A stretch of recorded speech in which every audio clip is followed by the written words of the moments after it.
basically, if you're raised with parents who love you, you're way ahead of the game. And a lot of the people I know who've gone through drug problems and other kinds of issues, or have their sense of identity way out of whack in terms of their work, or seeing themselves in posters on buses that drive by on the street, and then that's not happening and it messes them up.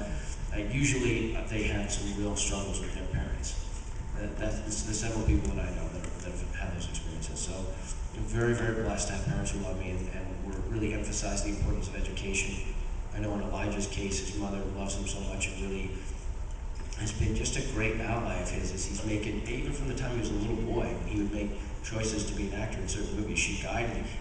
It was weird, she found a cool balance between really letting him make decisions and have choices that he could take ownership of and live with the consequences of, but at the same time, she really guided him too.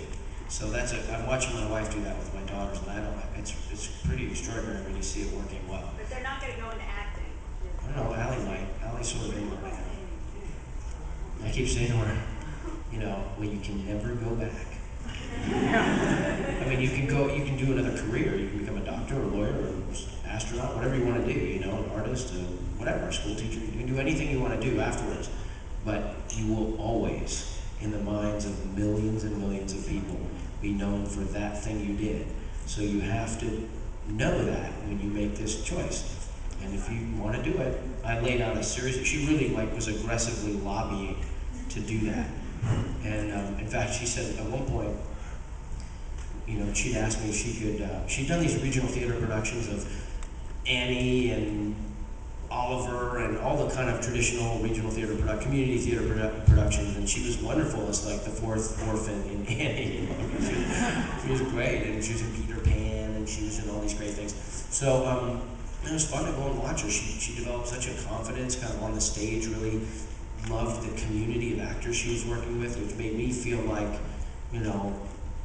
I had passed a torch that had passed to me that's for thousands of years, probably as long as we've been sitting around fires telling stories to each other. There's a sense of this sacred thing that you do, that you inhabit different emotions in front of people to help them laugh, to help them cry, to scare them, to do whatever. And so it's a very, actors have that feeling amongst each other. And I was raised with it, and it felt like it was being passed on to her on some level, watching her develop mostly a passion for the other actors she was with. And she would go and sit for 6 and 8 hours, barely doing anything herself, but supporting the other actors. And then when it was time to do her bit, she'd get up and do her bit and then go. And I remember seeing her kind of fiercely defensive about that at one point when I said something, and I thought, wow, look at that. And so they brought some agents there, and she said, Dad, they brought some agents, and they pulled a couple of us aside, and they want to know if I want an agent.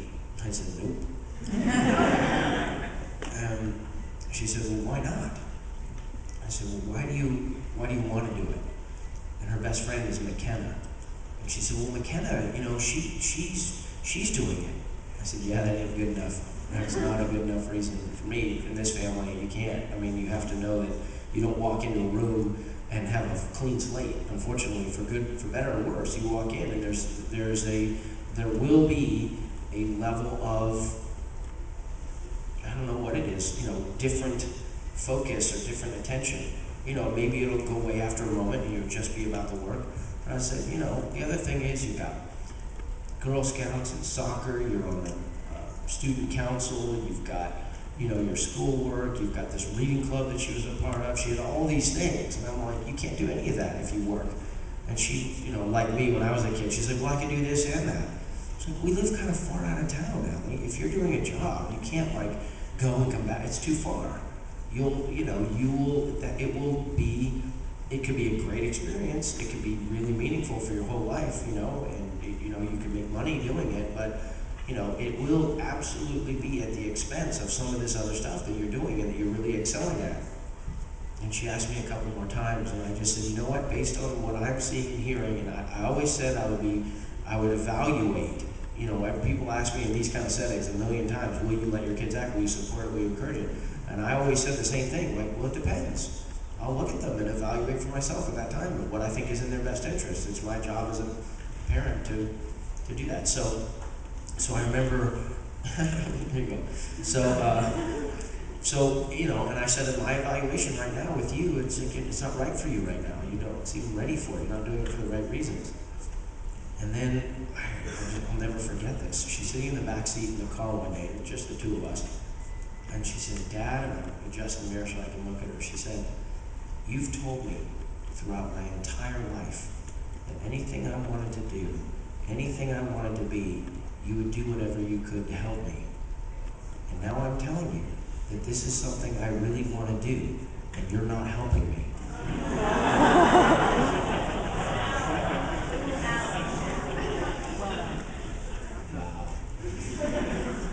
How old was she? She's probably 10. She's like 1,000 years old. She's an elf. She's clearly an elf. She's been around for a long time. So I said, all right, let me think about it. And I went upstairs and I got on my computer and I started kind of really focusing on it. Like, what is it that I want? They love every romantic comedy that comes out. They love the romantic comedies. I mean, anything with, Sandra Bullock or Ashton Kutcher or whoever it is, and all of whom I think are great. But, once in a while I'd like to see an action picture or see, some other kind of movie. Let's watch the classics. I tried to get them last summer, not this summer, but the summer before, to watch all of the Academy Best Picture winners.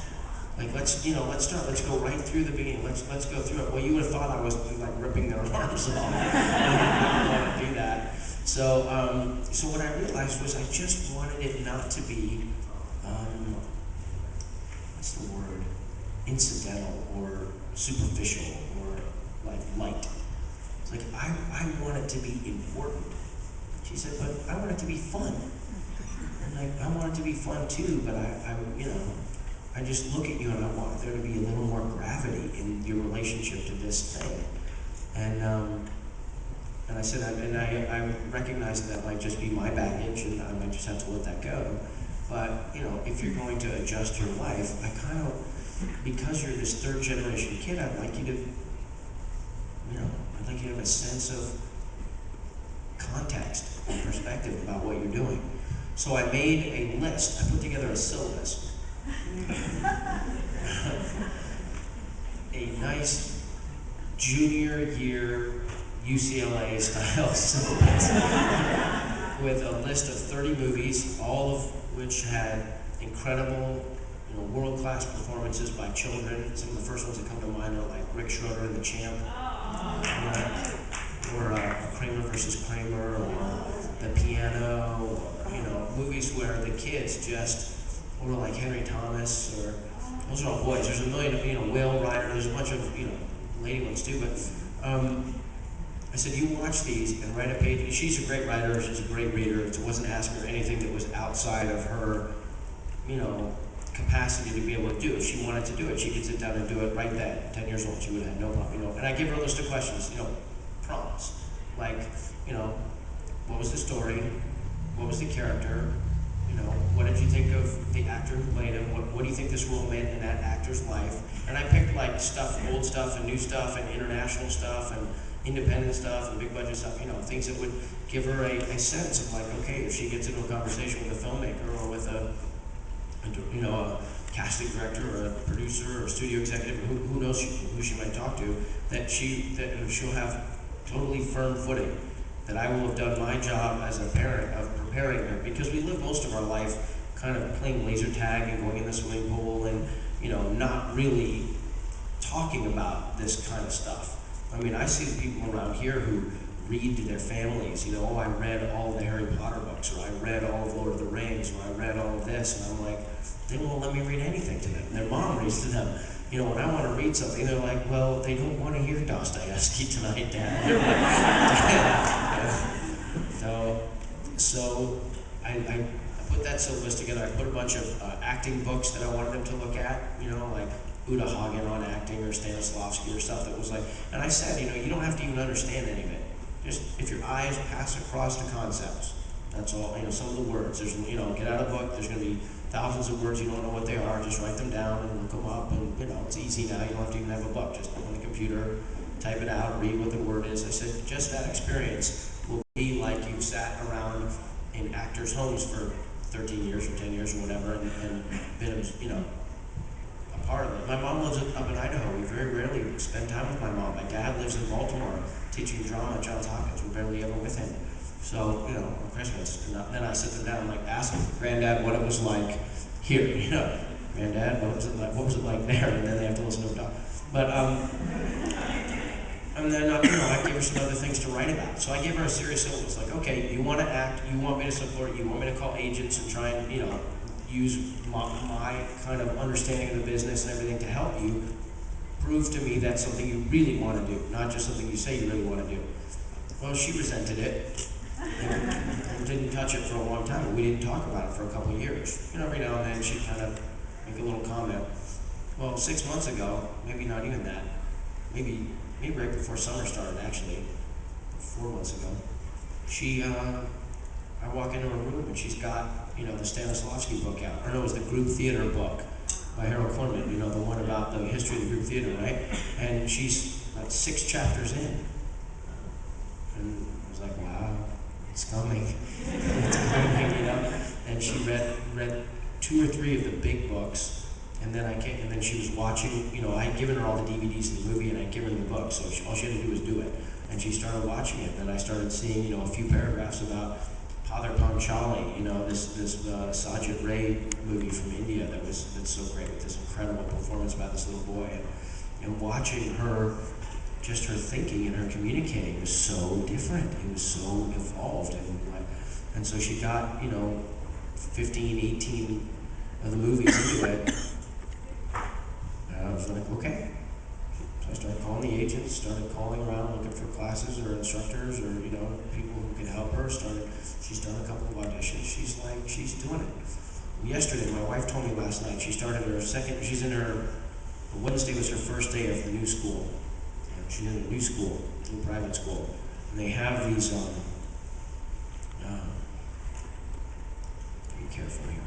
They have these kind of morality, they block off a little bit of time for kind of morality class. They call it something else, but basically they sit around and talk about what, you know, the difference between right and wrong and different values and all that kind of stuff.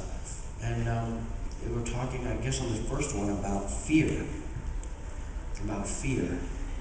And, you know, saying that fear can really, you know, before you can do anything, you know, everybody's scared when it comes time to get ready to do something.